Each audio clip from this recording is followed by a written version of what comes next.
A mentira estrutural. Jornal do Brasil, 27 de setembro de 2007.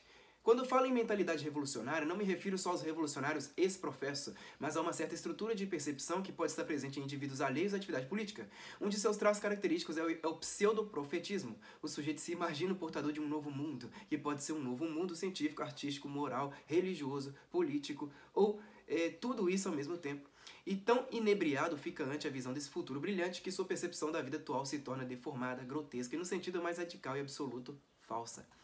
A mentira e o fingimento que a humanidade normal usa como expedientes ocasionais e momentâneos são no revolucionário a base constante da sua visão de si mesmo e do universo. Eu usaria a palavra histeria para descrever esse quadro se ele não fosse compatível com uma conduta externa aparentemente normal em tudo quanto esteja fora da área de atuação específica do indivíduo. Quando René Descartes, na Meditações de Filosofia I, confunde o seu eu temporal concreto com a ideia universal do eu cognoscente e passa de um ao outro sem perceber que toma como narrativa autobiográfica o que é mera análise lógica de um conceito abstrato, isso é evidentemente um sintoma histérico, embora na vida diária o filósofo não desse o menor indício de histeria. Talvez histeria intelectual seja o termo, e histeria significa deixar-se arrebatar pelo próprio fingimento a ponto de acreditar nele piamente. No revolucionário político, o fingimento exerce por isso mesmo uma função totalmente diversa daquela que tem nos políticos normais. Estes mentem enquanto lhes interessa, com a parcimônia necessária a manter um controle razoável da própria encenação. Suas mentiras são conscientes e refletidas, compatíveis com o realismo mais grosso e saudável. O revolucionário, como mede a vida presente com a régua do futuro maravilhoso que imagina personificar, simplesmente não pode enxergar as coisas como são. Ele tem de falsificar tudo para que os méritos hipotéticos da sociedade prometida sejam tomados como virtudes atuais da sua própria pessoa e do seu partido. A mentira do político comum é instrumental e pontual, a do revolucionário é estrutural, permanente e expansiva. Não podendo dosar conscientemente a mentira e a verdade, ele tem de destruir no público mesmo a capacidade de fazer essa distinção. Daí a revolução cultural, o desmantelamento sistemático da inteligência popular. Quando o senhor Luiz Inácio posa de nacionalista durão a proclamar que a Amazônia tem dono, e poucas horas depois abre o território amazônico à cobiça internacional como quem anuncia um loteamento, o contraste é tão ostensivo, tão obviamente escandaloso, que a hipótese do fingimento instrumental tem de ser afastada in limine. O senhor Luiz Inácio não é idiota a ponto de pensar que pode enganar alguém com uma mentira tão patente, mas é louco bastante para deixar se enganar se enganar ele mesmo por ela, acreditando que o entreguismo, se praticado por um representante autorizado do futuro beatífico, se torna instantaneamente uma espécie de amor à pátria, transfigurada pelo pseudoprofetismo, a contradição vira identidade. E Rony soit que mal y pense. Não sei como é que se pronuncia isso aqui. H-O-N-N-Y, espaço S-O-I-T, espaço Q-U-I, espaço M-A-L, espaço Y, espaço P-E-N-C-S-E. Longe de camuflar o abismo entre suas palavras e seus atos, o revolucionário o exibe com uma candura estupefaciente que desarma o espectador. Ele não quer propriamente enganar o público, quer estupidificá-lo para que viva em estado de engano permanente, como aliás ele próprio. 4. Sociedade versus culpa. Direto do Inferno, Jornal da Tarde, 13 de abril de 2000.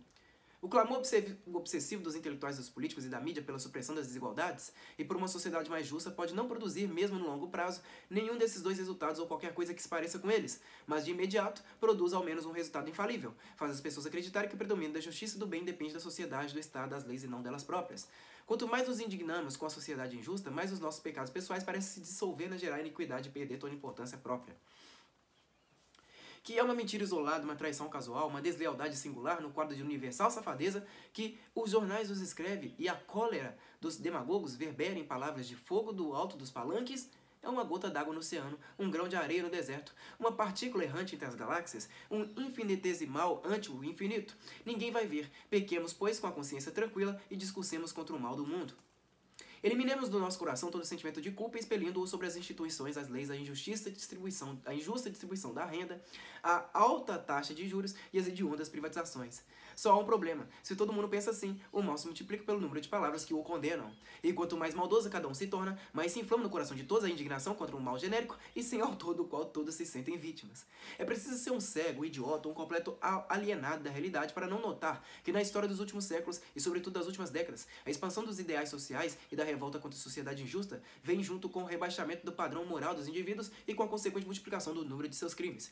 E é preciso ter uma mentalidade monstruosamente preconceituosa para recusar-se a ver o nexo causal que liga a demissão moral dos indivíduos a uma ética que os convida a aliviar-se de suas culpas lançando-as sobre as costas de um universal abstrato, a sociedade. Se uma conexão tão óbvia escapa aos examinadores, a estes se perdem a esse se perde na conjecturação evasiva de 1001 outras causas possíveis por um motivo muito simples. A classe que promove a ética da irresponsabilidade pessoal e da inculpação de generalidades é a mesma incumbida de examinar a sociedade e dizer o que se passa. O inquérito está a cargo do criminoso. São os intelectuais que primeiro dissolvem o cesto dos valores morais, jogam os filhos contra os pais, lisonjeiam a maldade individual e fazem de cada delinquente uma vítima habilitada a receber indenizações da sociedade má e depois, contemplando o panorama de delinquência geral resultante da assimilação dos novos valores, se recusam a assumir a responsabilidade pelos efeitos de suas palavras. Então tende a recorrer a subterfúgios cada vez mais artificiosos para conservar uma pose de autoridade isentas e cientificamente confiáveis. Os cientistas sociais, os psicólogos, os jornalistas, os escritores, as classes falantes, como as chama Pierre Bourdieu, não são as testemunhas neutras e distantes que gostam de parecer em público, mesmo quando em família se confessam reformadores sociais ou revolucionários. São forças agentes da transformação social, as mais poderosas e eficazes, as únicas que têm uma ação direta sobre a imaginação, os sentimentos e a conduta das massas. O que quer que se degrade ou apodreça na vida social pode ter centenas de outras causas concorrentes, predisponentes, associadas remotas e indiretas, mas sua causa imediata e decisiva é a influência avassaladora e onipresente das classes falantes. Debilitar a consciência moral dos indivíduos é pretexto de reformar a sociedade, é tornar-se autor intelectual de todos os crimes. E depois, com redobrado, debilitar a consciência moral dos indivíduos a pretexto de reformar a sociedade é tornar-se autor intelectual de todos os crimes. E depois, com redobrado cinismo, apagar todas as pistas. A culpa dos intelectuais ativistas na degradação da vida social, na desumanização das relações pessoais, na produção da criminalidade desenfreada, é no seu efeito conjunto, ilimitada e incalculável. É talvez por eles terem se sujado tanto que suas palavras de acusação contra a sociedade têm aquela ressonância profunda e atemorizante que ante a plateia ingênua lhes confere uma aparência de credibilidade. Ninguém fala com mais força e propriedade contra o pecador do que o demônio que o induziu ao pecado. O discurso dos intelectuais ativistas contra a sociedade vem direto do último ciclo do inferno. A fórmula para enlouquecer o mundo, Diário do Comércio, 11 de junho de 2007. Adam Smith observa que em toda sociedade coexistem dois sistemas morais, um rigidamente conservador para os pobres, outro flexível e permissível para os ricos e elegantes. A história confirma abundantemente essa generalização, mas ainda podemos extrair dela muita substância que não existia no tempo de Adam Smith.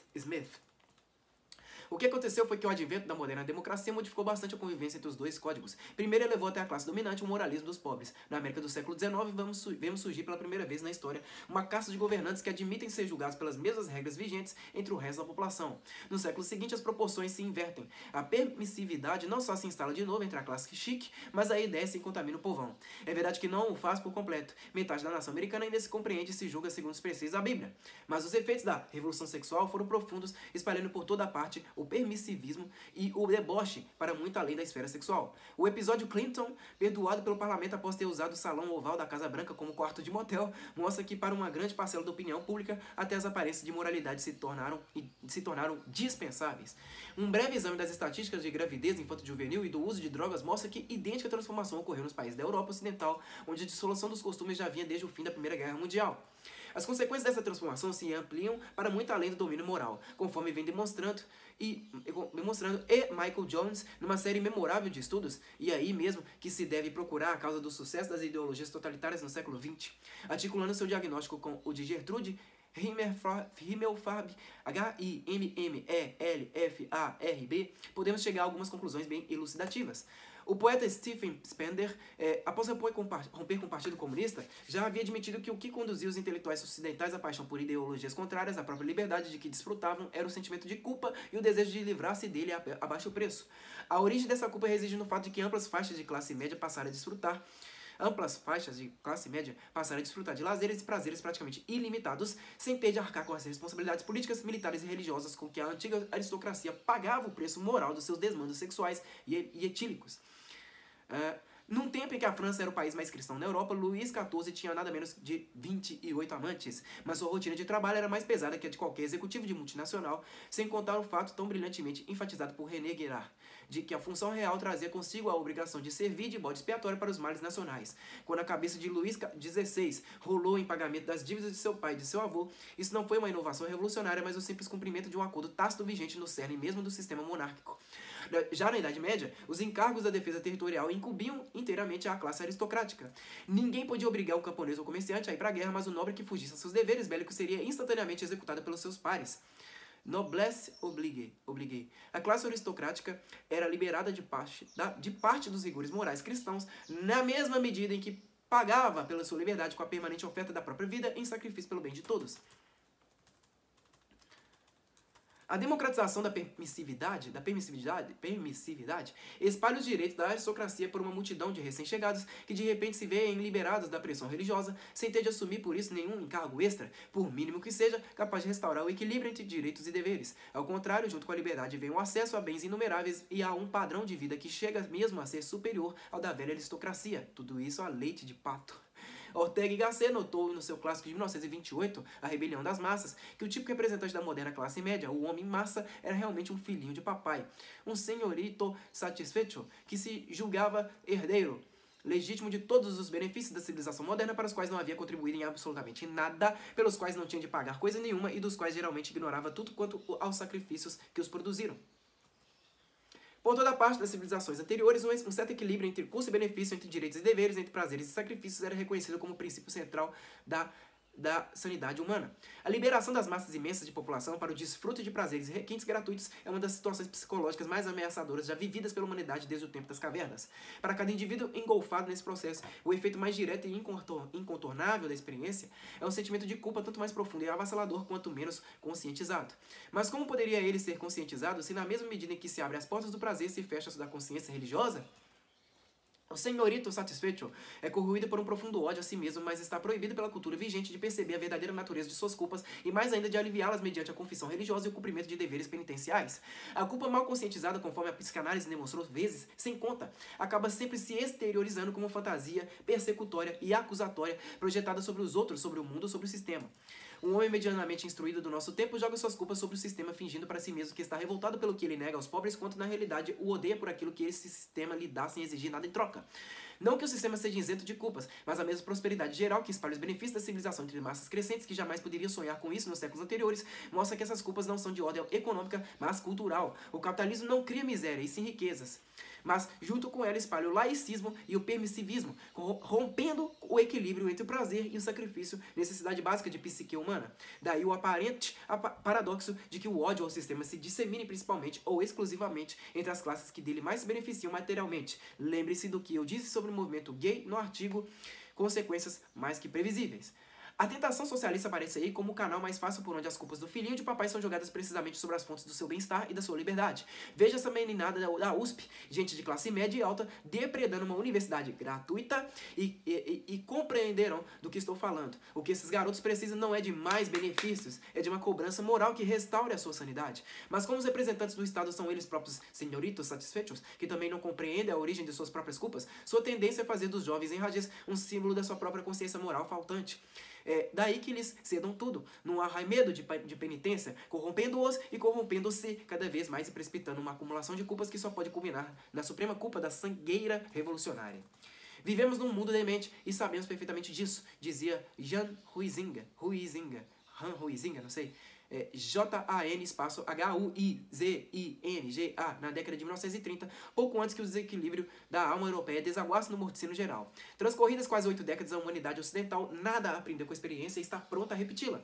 Hipnotizada pela lógica do desejo, que não enxerga cura para os males senão na busca de mais satisfações e mais liberdade, como poderia ela descobrir que seu problema não é falta de bens ou prazeres, mas falta de deveres e sacrifícios que restaurem o sentido da vida e a integridade da alma? Não é preciso dizer que a adesão ao Ersatz revolucionário e socialista, sendo na base uma farsa neurótica, não alivia as culpas de maneira alguma, mas as recalca ainda mais no fundo do inconsciente, onde se tornam tanto mais explosivas e letais quanto mais encobertas por um discurso de auto-beatificação ideológica. Marilena Chauí sonhava em viver sem culpas. O senhor Luiz Inácio Lula da Silva admite modestamente ter realizado esse ideal.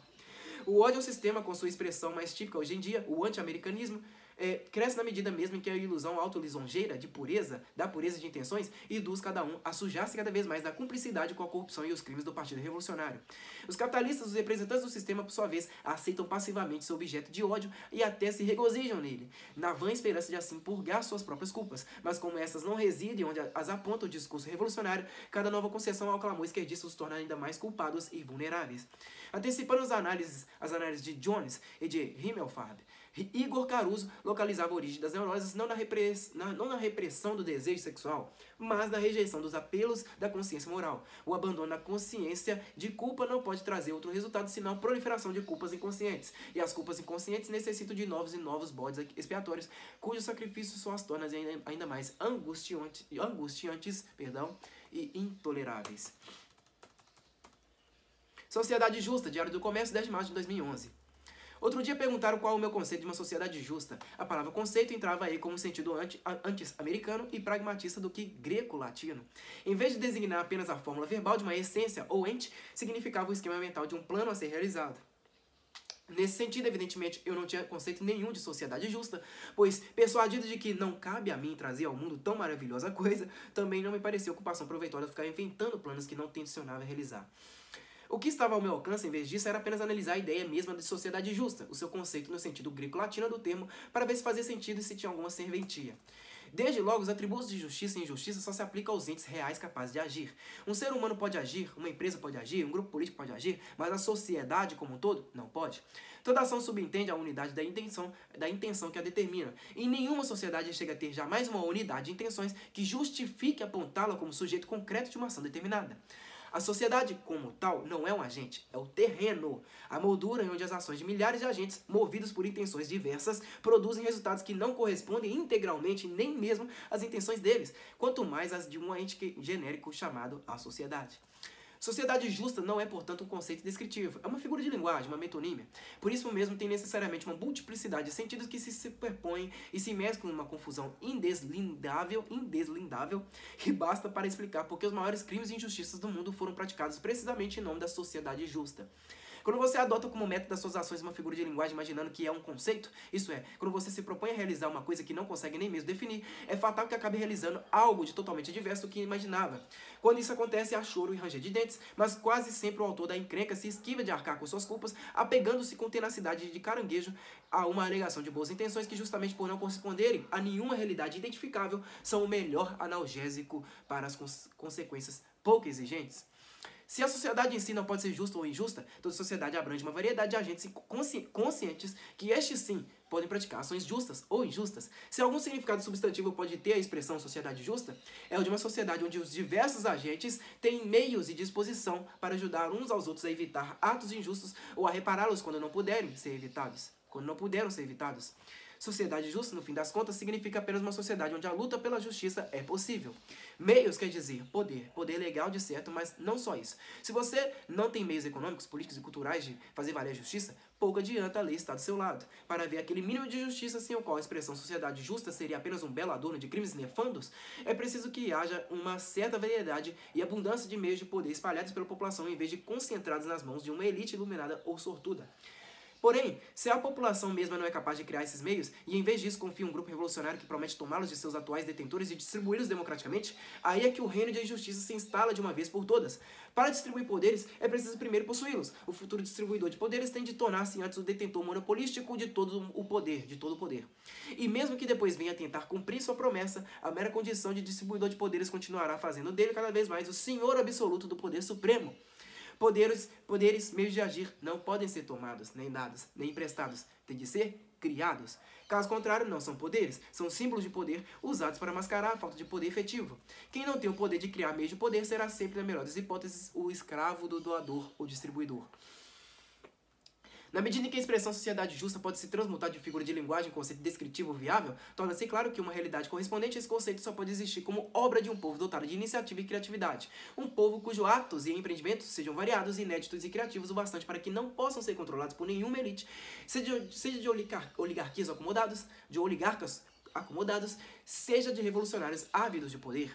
Aquele que deseja sinceramente libertar o seu povo do jugo de uma elite mandante não promete jamais tomar o poder dessa elite para distribuí-lo ao povo. Trata, em vez disso, de liberar as forças criativas latentes no espírito do povo para que este aprenda a gerar seus próprios meios de poder, muitos, variados e imprevisíveis, minando e diluindo os planos da elite, de qualquer elite, antes que esta possa sequer compreender o que se passou. Regra Geral, Diário do Comércio, 13 de novembro de 2012. Se vocês ainda não notaram, aproveite o Festival de Homicídios em São Paulo como ocasião perfeita para notar esta regra geral numa desmentida. Com a mesma constância com que em qualquer nação agrária e atrasada as revoluções socialistas resultam imediatamente na instauração de ditaduras genocidas, em todo o país mais ou menos próspero e democrático, onde a esquerda se torna hegemonicamente as taxas de criminalidade sobem e não param mais de subir. O primeiro desses fenômenos observou-se na Rússia, na China, na Coreia do Norte, na Camboja, em Cuba, etc. O segundo na França, na Inglaterra, na Argentina, na Venezuela, nos Estados Unidos, no Brasil e um pouco por toda parte do Ocidente. Por quê? E há alguma relação entre essas duas séries de fatos? Todo o esquema socialista baseia-se na ideia de Karl Marx de que o proletariado industrial é a classe revolucionária por excelência, separada da burguesia por uma contradição inconciliável entre seus interesses respectivos. Quando um partido revolucionário toma o poder numa nação atrasada, predominantemente agrária, como a Rússia de 1917 e a China de 1949, não encontra ali uma classe proletária suficientemente numerosa para poder servir de base à transformação da sociedade. O remédio é apelar à industrialização forçada, para criar um proletariado da noite para o dia e desenvolver as forças produtivas até o ponto de ruptura em que a burguesia se torne desnecessária e possa ser substituída por administradores proletários. Para isso é preciso instaurar uma ditadura totalitária que possa controlar e remanejar a força de seu trabalho a seu bel prazer. Trotsky chamava isso de militarização do trabalho. Daí a semelhança de métodos entre os regimes revolucionários socialistas e fascistas. Ambos têm como prioridade a industrialização forçada, com a única diferença de que os fascistas a desejam por motivos nacionalistas e os socialistas pelo anseio da Revolução Mundial. Já quando a esquerda revolucionária sobe ao poder por via eleitoral numa nação mais ou menos democrática e desenvolvida, ela encontra um proletariado numeroso e às vezes até organizado. Mas é um proletariado que já não serve como classe revolucionária, porque a evolução do capitalismo, em vez de empobrecê-lo e marginalizá-lo, como previa Marx, elevou seu padrão de vida formidavelmente e o integrou na sociedade como uma nova classe média, indiferente ou hostil à proposta de revoluções. Para não ficar socialmente isolados e politicamente ineficazes, os revolucionários têm de encontrar algum outro grupo social cujo conflito de interesses com o resto da sociedade possa ser explorado. Mas não existe nenhum que tenha com a burguesia um antagonismo econômico tão direto e claro, um potencial revolucionário tão patente quanto aquele que Karl Marx imaginou enxergar no proletariado. Não havendo nenhuma classe revolucionária pura e pronta, o remédio é tentar formar juntando grupos heterogêneos movidos por insatisfações diversas. Daí por diante, quaisquer motivos de queixa, por mais subjetivos, doidos ou conflitantes entre si, passarão a ser aproveitados como fermentos do espírito revolucionário. O preço é a dissolução completa da unidade teórica do movimento, obrigado a acolher em seu seio os interesses mais variados e mutuamente incompatíveis. Narcotraficantes sedentos de riqueza e poder, ladrões, assassinos e estelionatários revoltados contra o sistema penal, milionários ávidos de um prestígio político ou até intelectual à altura da sua conta bancária, professores medíocres ansiosos para tornar-se guias morais da multidão, donas de casa pequeno-burguesas insatisfeitas com a rotina doméstica, estudantes e pequenos intelectuais indignados com a sociedade que não recompensa os seus méritos imaginários, imigrantes recém-chegados que exigem seu quinhão de uma riqueza que não ajudaram a construir, pessoas inconformadas com o sexo em que nasceram, todos agora marcham lado a lado com lavradores expulsos de suas terras, pais de família desempregados e minorias raciais discriminadas, misturando numa pasta confusa e explosiva os danos reais e supostos, objetivos e subjetivos, que todos acreditam ter sofrido e lançando as culpas num alvo tão onipresente quanto impalpável, o sistema ou a sociedade injusta. Sendo obviamente impossível unificar todos esses interesses numa construção ideológica coerente e elegante, como o marxismo clássico, a solução é apelar a algo como a teoria crítica da Escola de Frankfurt, que atribui ao intelectual revolucionário a missão única de tudo, criticar, denunciar, corroer e destruir, concentrando-se no trabalho do negativo, como o chamava Hegel, sem nunca se preocupar com o que vai ser posto no lugar dos males presentes. O Sr. Lula nunca estudou a teoria crítica, mas fez eco ao falatório dos intelectuais ao seu redor, quando, após vários anos na presidência e 2 décadas como líder absoluto do Foro de São Paulo, confessou: ainda não sabemos qual o tipo de socialismo que queremos. Não sabemos nem precisamos saber, só o que interessa é seguir em frente.